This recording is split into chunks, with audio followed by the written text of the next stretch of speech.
Cordial saludo, queridos oyentes. Bienvenidos a este espacio de diálogo pedagógico titulado De la educación tradicional a la contemporánea, una mirada crítica desde la cordillera. Este podcast surge como un ejercicio reflexivo desarrollado por las docentes Viviana Rojas, Sandra Martínez, Ana Toro, Fernanda Bravo y Claudia Riascos, estudiantes de la maestría en educación, interesadas en conocer y comprender cómo la educación en Colombia se ha ido transformando históricamente y cómo esos procesos siguen influyendo en nuestras prácticas docentes actuales.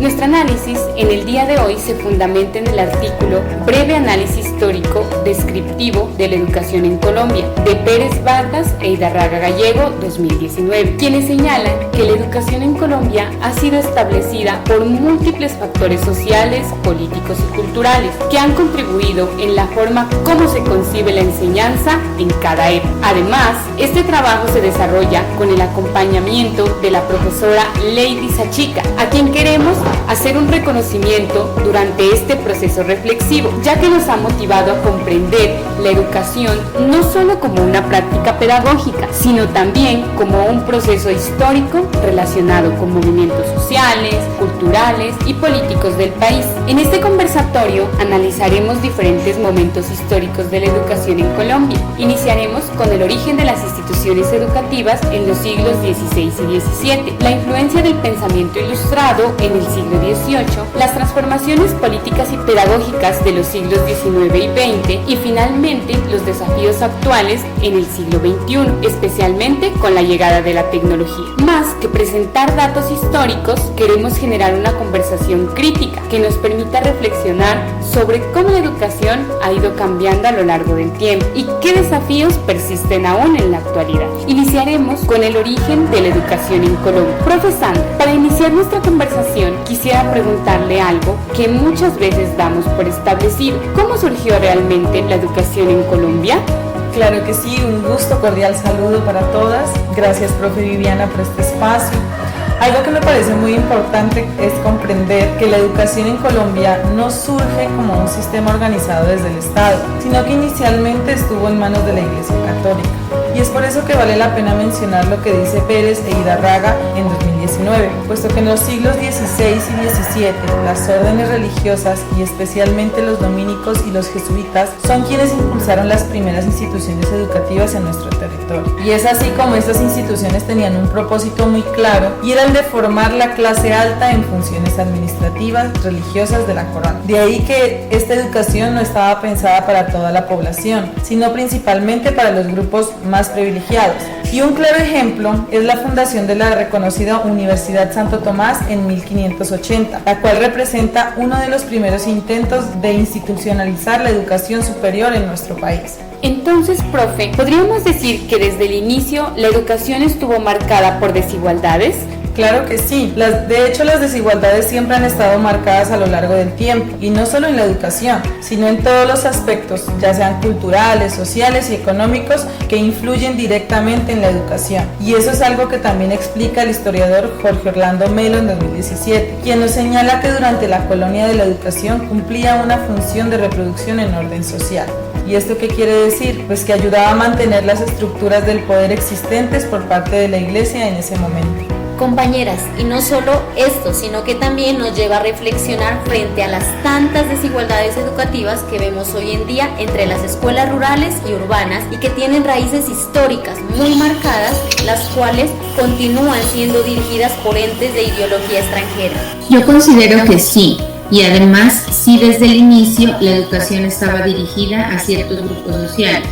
Es comprensible que históricamente se hayan generado brechas educativas que todavía hoy tratamos de superar.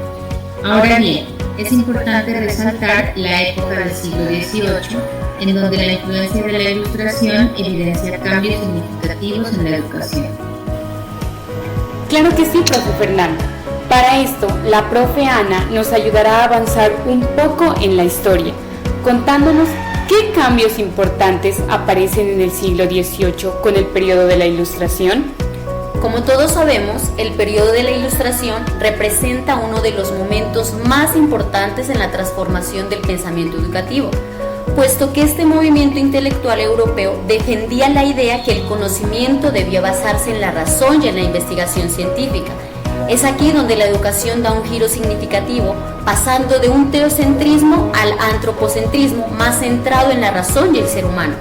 De aquí que es importante mencionar a Pérez e Idarraga 2019, quienes afirman que las ideas comenzaron a influir en América Latina y promovieron cambios en los contenidos educativos, incorporando disciplinas científicas como la física, la astronomía y la historia, y de esta manera la educación dejó de enfocarse exclusivamente en la enseñanza religiosa y empezó a incorporar conocimientos considerados útiles para el desarrollo de la sociedad. Bueno, profe, y de acuerdo con lo que usted menciona, ¿cómo impactó esto en la forma de enseñar? Les cuento que este fue un cambio muy importante, ya que se establecieron la creación de la Escuela de Primeras Letras, donde se enseñaba a leer, escribir y contar. Y aunque esto pueda parecer algo simple hoy, en ese momento representó el avance más significativo porque permitió ampliar el acceso a la educación básica. Con lo que tú mencionas, se demuestra cómo las ideas educativas viajaban entre contextos. De ahí que el investigador Gregorio Weinberg, en 1981, explica que gran parte de los sistemas educativos latinoamericanos se construyeron a partir de modelos pedagógicos europeos que fueron adaptados a las realidades locales, por lo cual es claro que todo esto se hizo sin tener en cuenta que los contextos, creencias y costumbres son totalmente diferentes. Hasta el momento es muy interesante lo que se ha mencionado, compañeras, y quisiéramos conectarlo con una experiencia real de nuestro contexto. Para ello, tenemos como invitada a la profe Claudia. Ella nos cuenta una experiencia educativa relacionada con los cambios que ha tenido en la educación en la institución rural donde trabaja. Hola a todos. Les cuento que la institución donde trabajamos, ubicada en una zona rural de la cordillera, que ha vivido y continúa procesos de post-conflicto, la educación ha tenido un desarrollo muy diverso. Una persona de la comunidad nos comentaba algo que nos llamó mucho la atención. Desde mucho tiempo atrás, en esta zona rural de post-conflicto, las personas que sabían leer, escribir y contar eran los profesores. Ellos no contaban con títulos profesionales ni experiencias, sino que la comunidad los elegía para enseñar a los niños de la región. Y mucho tiempo después fue que el Estado comenzó a exigir y nombrar profesores capacitados y con títulos académicos, acordes para llevar a cabo el proceso de enseñanza-aprendizaje. Por lo cual, fue evidente que esta experiencia reflejó algo muy importante, y es que durante mucho tiempo en muchas zonas rurales del país, el acceso a la educación dependía de la presencia de una persona que tuviera cierto conocimiento en lectura y escritura para enseñar en su comunidad. Sí, y mira que este acontecimiento lo podemos asociar precisamente con lo que plantea el historiador Marco Palacios en 1996, pues quien nos señala que con el desarrollo educativo en Colombia se han enfrentado a fuertes desigualdades territoriales. Compañeras, para concluir este apartado, es importante comprender que la historia de la educación no solo se escribe en políticas educativas o en las universidades, sino también en las experiencias de las comunidades. ¿Les parece bien si continuamos con los siglos XIX y XX, en donde abordaremos la educación, política y transformación pedagógica? Para ello contamos con la participación de la profe Fernanda, quien nos permitirá avanzar en el tiempo y darnos a conocer qué transformaciones importantes se presentan en los siglos XIX y XX. Un gusto saludarlos y estar en este espacio de reflexión. Para mí, uno de los cambios más significativos fue la relación entre la educación y la política. Durante el siglo XIX se presentaron diferencias ideológicas entre liberales y conservadores sobre el papel de la educación en la sociedad. Y cabe resaltar lo que menciona Pérez e Idarraga en 2019, los liberales promovían una educación laica y moderna, mientras que los conservadores defendían la educación religiosa y tradicional, por lo cual considero que estas diferencias influyeron profundamente en las reformas educativas, lo que conllevó al surgimiento de nuevas corrientes pedagógicas como la Escuela Nueva, que buscaba transformar los modelos tradicionales de enseñanza. Con relación a lo que tú mencionas, personajes como John Dewey en 1916 planteó que la educación debía basarse en la experiencia del estudiante y en el aprendizaje activo, porque afirmaba que la educación es un proceso social que permite a los individuos participar activamente en la vida democrática. En este apartado también es importante resaltar la pedagogía crítica de Paulo Freire, 1970, quien planteó que la educación debe permitir a los estudiantes comprender su realidad y transformarla. pues es él quien sostiene que la educación debe convertirse en un proceso de conciencia crítica y liberación social. Después de haber abarcado distintos periodos de la historia, es muy importante comprender cuáles son los desafíos de la educación actual. Quisiera tomar la palabra en esta parte, teniendo en cuenta que la educación en la actualidad está influenciada directamente por la globalización, el uso de tecnologías y la influencia de organismos internacionales, lo cual ha conllevado la desigualdad educativa, la brecha digital y la necesidad de fortalecer la educación rural. Queridas profes, ha sido demasiado interesante este espacio y para cerrar este diálogo quisiera que reflexionáramos sobre qué nos deja este recorrido histórico para nuestra práctica docente actual. Es importante, como lo mencionamos, conocer todos los aspectos de la educación, pero para mí una de las reflexiones más importantes es comprender que la educación es un sistema dinámico, pues podemos ver que a lo largo de la historia la educación ha estado vinculada a procesos políticos, religiosos y sociales que han influido en la forma en que se organiza el sistema educativo.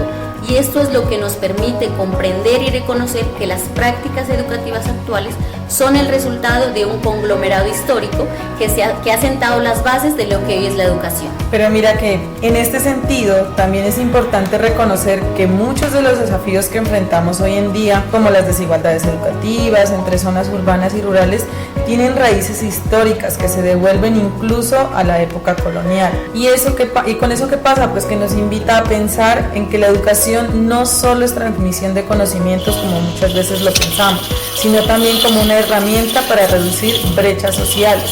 Desde la parte pedagógica, considero que este recorrido histórico nos muestra que la educación ha evolucionado gracias a la reflexión crítica sobre las prácticas educativas. De ahí que un claro ejemplo son los movimientos como la Escuela Nueva o la pedagogía crítica de Paulo Freire, que surgieron precisamente como respuesta a las estrictas condiciones de los modelos educativos tradicionales. Por ello, es fundamental que los docentes mantengamos una actitud reflexiva frente a nuestras prácticas pedagógicas. Mi conclusión se encamina a contextos rurales y de posconflictos, en donde la educación adquiere un significado aún más profundo, ya que no se trata únicamente de enseñar contenidos académicos, sino de generar oportunidades para el desarrollo social y comunitario, y de esta manera comprender la historia de la educación, la cual nos permite valorar el papel transformador que tiene la escuela en la construcción de territorios más equitativos e iguales. Finalmente, para terminar este análisis realizado a la historia de la educación, el cual nos permitió entender que ha sido resultado de múltiples influencias y transformaciones, es necesario resaltar la importancia de proyectar